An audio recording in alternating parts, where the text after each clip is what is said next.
Приступ кашля. Как вылечить? Механического характера. Из-за блокирования нормального воздухотока инородным телом или образованием в дыхательных путях. Химического характера, вызывающиеся газообразными химическими веществами, попадающими в организм человека и раздражающими дыхательные пути. Термического характера, обусловленные температурой вдыхаемого воздуха, воспалительного характера, из-за чрезмерного выделения мокротных масс, появления спазмов, отеков слизистой и различных воспалений органов дыхания, аллергического характера, в результате повышенной чувствительности иммунной системы организма. Вызвать такое приступообразное раздражение слизистой оболочки органов дыхания может множество причин: облако пыли, инородное вещество или предмет, заболевание, характеризующийся данным симптомом т.д. Все факторы, провоцирующие приступообразный кашель, можно классифицировать следующим образом. Приступы кашля доставляет не только физический, но и психологический дискомфорт. Пациентам, страдающим этим симптомом, необходимо как можно раньше начать лечение, чтобы быстрее избавиться от всевозможных неприятных последствий. Сухой и мокрый кашель. По характеру описания выделяют мокрый и сухой приступообразный кашель. Мокрый или влажный кашель – форсированный выдох при воспалении дыхательных путей, характеризующийся наличием мокротных масс. Мокротные массы – это патологический секрет с примесью слюны и секрета слизистой. Они являются подходящей средой для обитания болезнетворных бактерий. Во время кашля легкие, трахеи или бронхи пытаются очиститься от мокротных масс. Влажный кашель, если не провести необходимое лечение, может перейти в хроническую форму. Он появляется только при заболеваниях воздухоносных путей. Сухой кашель, форсированный выдох при воспалении дыхательных путей, характеризуется избыточным количеством слизи на их стенках. При этом у больного отсутствуют мокротные выделения. Чаще всего люди страдают от приступа сухого кашля. Осложнения: длительные приступы представляют наибольшую опасность для больных астмой. ТЭК могут спровоцировать ухудшение состояния больного, привести к удушью.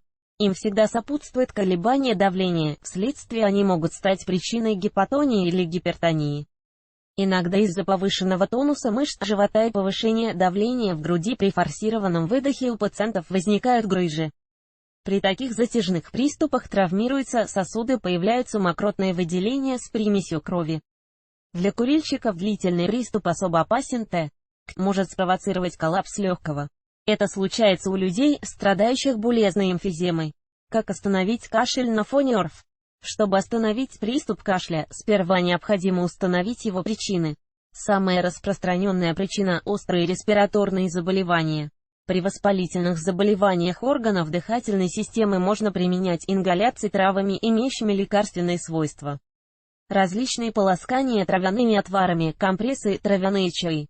Если проблема возникла на фоне ОРВИ, можно использовать следующие средства: сиропы на основе эфирных масел, миндальное масло, мед с маслом из оливок 1 к 1, молоко с медом при мокром типе, отвар из лимона с глицерином и медом при мокром типе, отвар из апельсиновых корок при сухом типе, травяные отвары питье, содержащие щелочь. Как остановить приступ аллергического кашля? Первое, что необходимо сделать во время приступа аллергического кашля – убрать источник аллергена. Аллергический кашель провоцирует пыльца и споры растений, шерсть и перхоть животных, полевые, клещи, пищевые факторы, ароматические вещества и средства парфюмерии, бытовая химия, дым, холодный воздух. Для снятия симптомов ответной иммунной реакции используются препараты антигистаминной группы, также может применяться местное лечение дыхательных путей с спреями, ингаляторами и тому подобное. При устранении более тяжелых форм заболевания применяются гормональные препараты. Препараты и их дозировки подбираются индивидуально, в зависимости от тяжести проявления иммунной реакции, физических параметров пациента, возраста, веса, роста. Как остановить приступ кашля у курильщиков? Курящие люди часто задаются вопросом, что делать при приступе кашля.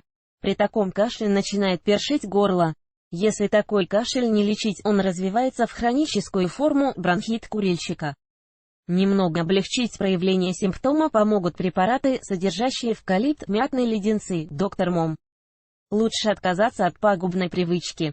Астматические приступы. Астма – тяжелое патологическое состояние с приступами кашля, удушья, вследствие сужения просвета бронхов. Такая реакция развивается стремительно. Особо тяжелое состояние наблюдается при развитии астматического статуса, больной испытывает длительный непрекращающийся приступ удушья. Пациент не реагирует на традиционное лечение. Без неотложной помощи человек от нехватки кислорода может потерять сознание, впасть в кому. Развитие астматического статуса является непосредственной угрозой для жизни человека. Во время астматического приступа нужно постараться максимально снять напряжение мышц и успокоиться. Желательно присесть или опереться на что-то руками. Существуют специальные ингаляторы для ликвидирования проявлений таких приступов: сальбутамол, биротек. Достаточно дважды вдохнуть аэрозоль. Иногда невозможно обойтись без скорой медицинской помощи. Врачами проводится инъекция эофилина, снимающая спазм и расширяющая бронхи. До сих пор не разработаны достаточно эффективные меры профилактики бронхиальной астмы. Профессиональные болезни, характеризующиеся приступами кашля.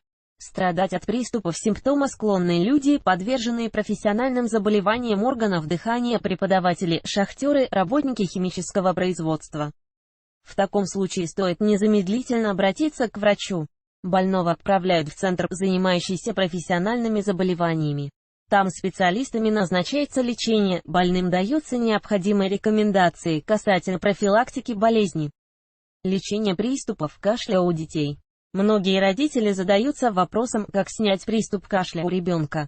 Механизм лечения симптома такой же, как и у взрослых пациентов. Во-первых, нужно установить причины кашля у ребенка. Самые распространенные причины приступов недуга в детском возрасте – болезни дыхательных путей и ответной иммунной реакции. Решение о том, как снять приступ кашля у ребенка, принимается в зависимости от возраста и характера симптома.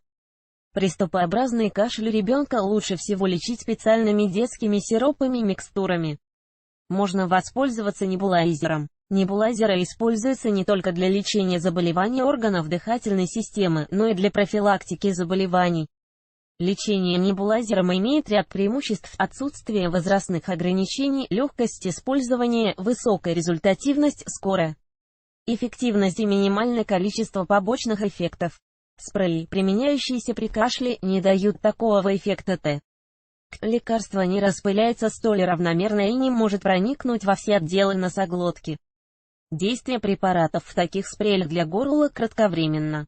Если приступ сухого кашля у ребенка случился во время сна, можно воспользоваться народными средствами, отваром ромашки, ложкой меда или небольшим количеством сливочного масла.